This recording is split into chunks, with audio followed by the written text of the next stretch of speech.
Hi guys, आज के question answer है हमारे क्लास 10 हिंदी का चैप्टर है हमारा माता का आंचल। वही स्टार्ट करते हैं इस चैप्टर के क्वेश्चन आंसर्स को।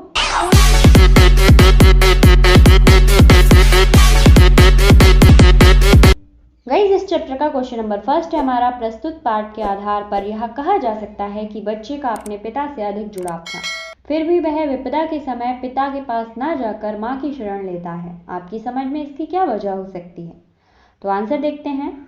यह बात सच है कि बच्चे यानी जो लेखक हैं चैप्टर के को अपने फादर से बहुत ज़्यादा लगाव था। उनके पिता उनके लालन पालन ही नहीं करते थे, उनके संग दोस्तों जैसा व्यवहार भी करते थे, परंतु विपदा के समय उसे लाड़ की ज़रूरत थी, अत्यधिक ममता और माँ की गोद की ज़रूरत थी। उसे अपनी माँ से जितनी कोमलता मिल सकती थी उतनी पिता से नहीं मिल सकती थी। यही कारण था कि संकट में बच्चे को अपनी माँ या नानी या दादी याद आती है, बाप या नाना नहीं।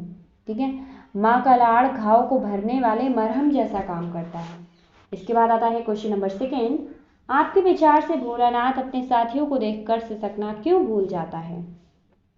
आंसर रहेगा, शिशु अपनी स्वाभाविक आदत के अनुसार अपनी उम्र के बच्चों के साथ खेलने में रुचि लेता है। उनके साथ खेलना अच्छा लगता है उसको। अपनी उम्र के साथ जिस रुचि से खेलता है वह रुचि बड़ों के साथ नहीं होती। दूसरा कारण मनोवैज्ञानिक भी है। बच्चे को अपने साथियों के बीच सिसकने या रोने में हीनता का अनुभव होता है। यही कारण है कि भोलानाथ अपने साथियों को देखकर सिसकना भूल जाता है। क्वेश्चन नंबर थर्ड है हमारा, आपने देखा होगा कि भोलानाथ और उसके साथी जब तक खेलते खाते समय किसी न किसी प्रकार की तुकबंदी करते थे। आपको यदि अपने खेल आदि से जुड़ी तुकबंदी याद है तो आप लिखिए। तो ये परीक्षा के लिए नहीं है, मतलब आपके चैप्टर से आपके लिए दिया गया है ये क्वेश्चन, पर एग्जाम में ऐसा नहीं पूछा जाता। ओके, तो इसका आंसर अगर आपकी इच्छा है तो लिखिए, वरना मैंने तो दिया नहीं। ओके, एंड इसके बाद है क्वेश्चन नंबर 4 हमारा, भोलानाथ और उसके साथियों के खेल और खेलने की सामग्री आपके खेल और खेलने की सामग्री से किस प्रकार भिन्न है? आंसर कीजिए। तो वाइज अगर आपने इस चैप्टर के या फिर किसी और चैप्टर के नोट्स प्रिपेयर नहीं किए हैं तो मेरी इंस्टा आईडी है rstudy_10, वहाँ जाकर सारे चैप्टर्स के नोट या इस चैप्टर के नोट्स आप मुझसे ले सकते हैं। चलिए देखते हैं फोर्थ क्वेश्चन का आंसर। भोलानाथ और उसके साथी के खेल और खेलने की सामग्री हमारे खेल और खेलने की सामग्री में कल्पना से बहुत अधिक अंतर आ जाता है। भोलानाथ के समय में परिवार से लेकर दूर पड़ोस तक एक आत्मीय संबंध थे, जिसमें खेलने की स्वच्छता या फिर कह सकते हैं स्वतंत्रता थी। बाहरी घटनाओं, अपहरण आदि का भय नहीं होता था। खेल की सामग्री बच्चों द्वारा स्वयं निर्मित थी। घर की अनुपयोगी वस्तु ही उनके खेल की सामग्री बन जाती थी, जिससे किसी भी प्रकार की हानि की संभावना नहीं होती थी। धूल मिट्टी से खेलने से पूर्ण आनंद की अनुभूति होती थी। ना कोई रोक, ना कोई डर, ना किसी का निर्देशन। जो था वो सब कुछ सामूहिक बुद्धि की उपज था। तो इस टाइम क्या है, फोन है, इलेक्ट्रॉनिक चीज़ें हैं, जिससे बच्चों को हार्म भी होता है और माइंड सेट भी चेंज हो जाता है। तो आजकल से उस टाइम में बहुत ज़्यादा डिफरेंस आ चुका है। आज भोलानाथ के समय में सर्वथा भिन्न खेल और खेल की सामग्री और ऊपर से बड़ों का निर्देशन और सुरक्षा हर समय सिर पर हावी रहता है। आज खेल सामग्री स्वनिर्मित न होकर बाजार से खरीदी हुई है। खेलने का समय सीमा तय कर दी गई है, अतः स्वच्छंदता नहीं है, मतलब स्वतंत्रता नहीं है। धूल मिट्टी से बच्चों का परिचय ही नहीं होता। आजकल के पेरेंट्स डांटते रहते हैं, धूल में मत जाओ, मिट्टी में मत जाओ, बीमार हो जाओगे, ऐसी प्रॉब्लम्स रहती हैं। तो आजकल का टाइम उस टाइम से काफ़ी बदल चुका है। क्वेश्चन नंबर 5 है हमारा, पाठ में आए ऐसे प्रसंगों का वर्णन कीजिए जो आपके दिल को छू गए हैं। तो आंसर देखते हैं फटाफट से। पाठ का सबसे रोमांचक प्रसंग वह है जब एक सांप सब बच्चों के पीछे पड़ जाता है, तब वे बच्चे किस प्रकार गिरते पड़ते भागते और माँ की गोद में छिपकर सहारा लेते हैं। यह प्रसंग पाठक के हृदय को भी भीतर तक हिला देता है। इस पाठ में गुदगुदाने वाले प्रसंग भी अनेक हैं। विशेष रूप से बच्चे के पिता का मित्रता पूर्वक बच्चे के साथ खेल में शामिल होना मन को छू लेता है। जैसे ही बच्चे भोज, शादी या खेती का खेल खेलते हैं, बच्चे के पिता बच्चा बनकर उनमें शामिल हो जाता है। पिता का इस प्रकार बच्चा बन जाना बहुत सुखद अनुभव है, जो सभी पाठकों को गुदगुदा देता है। इसके बाद आता है हमारा क्वेश्चन नंबर 6। इस उपन्यास के अंश में 30 के दशक की ग्राम्य संस्कृति का चित्रण किया गया है। आज की ग्रामीण संस्कृति में आपको किस तरह के परिवर्तन दिखाई देते हैं? तो आज के टाइम की ग्रामीण संस्कृति को आपको एक्सप्लेन करना है। आंसर देखते हैं। आज की ग्रामीण संस्कृति को देखकर और उस उपन्यास के अंश को पढ़कर ऐसा लगता है कि कैसी अच्छी रही होगी वह समूह संस्कृति जो आत्मीय स्नेह और समूह में रहने वालों का बोध कराती थी। आज ऐसे दृश्य दिखाई नहीं देते। पुरुषों की सामूहिक कार्य प्रणाली भी समाप्त हो चुकी है तथा ग्रामीण संस्कृति में आए परिवर्तन के कारण वे दृश्य दिखाई ही नहीं देते जो 30 के दशक में रहे थे। इसमें आपको कुछ पॉइंट दिए गए हैं जिनसे आपको क्लियर होगा कि कौन से चित्र आज हमें दिखाई नहीं देते।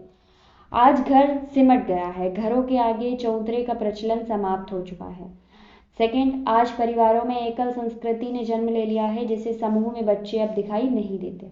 अब हर किसी को अपना सेपरेट घर चाहिए होता है, ठीक है, सिंगल फैमिली रहती है। पहले जॉइंट फैमिली का प्रचलन था। इन थर्ड है, जब बच्चों के खेलने की सामग्री और खेल बदल चुके हैं, खेल खर्चीले हो चुके हैं, जो परिवार खर्च नहीं उठा पाते, वे बच्चों को हीन भावना से बचाने के लिए समूह में जाने से रोकते हैं। फोर्थ है, आज की नई संस्कृति बच्चों को धूल मिट्टी से बचाना चाहती है। फिफ्थ है, घरों के बाहर पर्याप्त मैदान नहीं रह गए हैं, ठीक है, मैदान है ही नहीं घर के बाहर, लोग स्वयं डिब्बों जैसे घरों में रहने लगे हैं।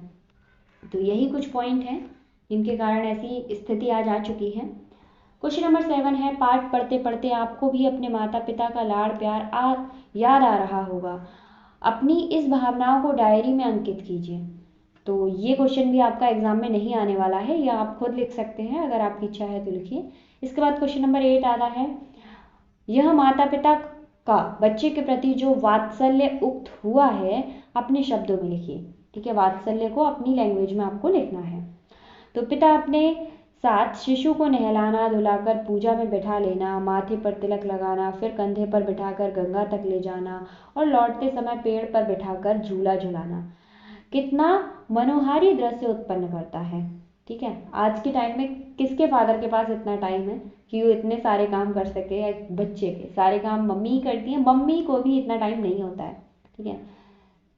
अब पिता के साथ कुश्ती लड़ना, बच्चे के गालों को चुम्मा देना, बच्चे के द्वारा मूंछों का पकड़ना और बनावटी रोना, ठीक है, नाटक और शिशु को हंस पड़ना अत्यंत जीवंत लगता है, मतलब बहुत ज़्यादा जीवंत लगती हैं वो चीज़ें।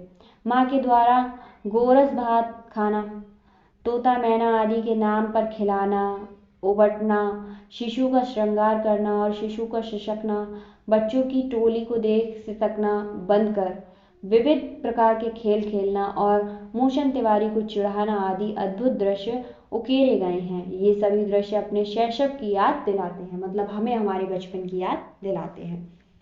इसके बाद आता है हमारा क्वेश्चन नंबर 9, माता का आंचल शीर्षक की उपर्युक्त बताते हुए कोई अन्य शीर्षक सुझाएं, ठीक है। वो उपर्युक्त नहीं है, उसकी जगह पर कोई शीर्षक है आपके ख्याल में? तो आंसर देखते हैं। इस पाठ के लिए माता का आंचल शीर्षक उपर्युक्त नहीं है। इसमें लेखक की शैशवा की 3 विशेषताओं का वर्णन हुआ है। फर्स्ट, बच्चे के पिता के साथ लगाव। सेकंड, शैशव की मस्त क्रीड़ाएं मतलब खेलना।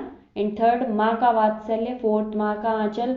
इन तीनों में से केवल अंतिम को ही व्यक्त करता है, अतः यह एकांकी और अधूरा शीर्षक है। इसका अन्य शीर्षक हो सकता है क्या? मेरा शैशव, कोई लौटा दे मेरे रस भरे दे। तो गाइज ये थे इस चैप्टर का 9 क्वेश्चन। इसके बाद आता है क्वेश्चन नंबर 10, बच्चे माता पिता के प्रति अपने प्रेम को कैसे अभिव्यक्त करते हैं? तो इसको आपको पॉइंट्स में आंसर करना है। फर्स्ट पॉइंट है, शिशु की जिद में भी प्रेम का प्रकटीकरण है।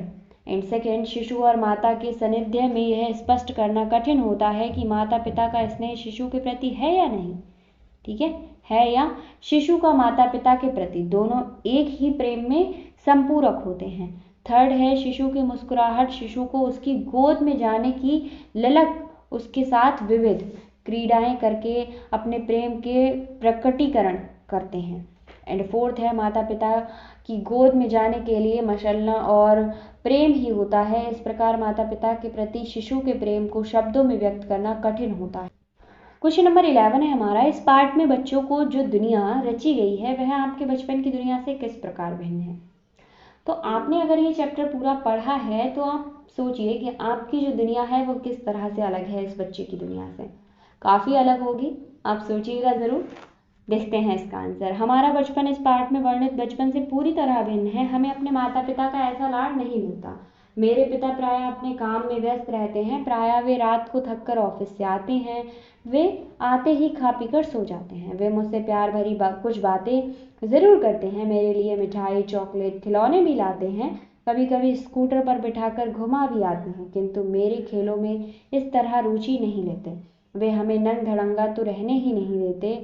उन्हें मानो मुझे कपड़े में ढकने और सजाने का बेहद शौक है। मुझे बचपन में एप्पल, सी, कैट रटाई गई थी। हर किसी को नमस्ते करना सिखाया गया था। 2-2.5 साल की उम्र में मुझे स्कूल भेजने का प्रबंध किया गया। 3 साल के बाद मेरे जीवन में मस्ती गायब हो गई। मुझे मेरी मैडम, स्कूल ड्रेस और स्कूल के काम की चिंता सताने लगी।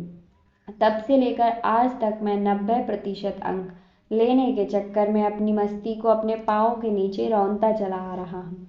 मुझे हो हुल्लड़ करने का तो कभी मौका ही नहीं मिला। शायद मेरा बचपन बुढ़ापे में आया, या शायद मैं अपने बच्चों या पोतों के साथ खेल सकूँगा।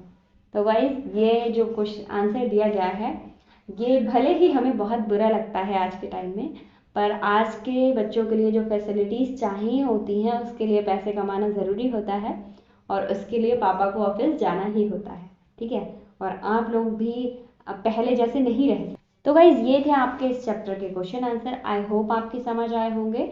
अगर आपको सारे चैप्टर्स की वीडियो चाहिए तो डिस्क्रिप्शन में प्लेलिस्ट लिंक है, वहाँ से जाकर ले लीजिए। मिलते हैं नेक्स्ट वीडियो में।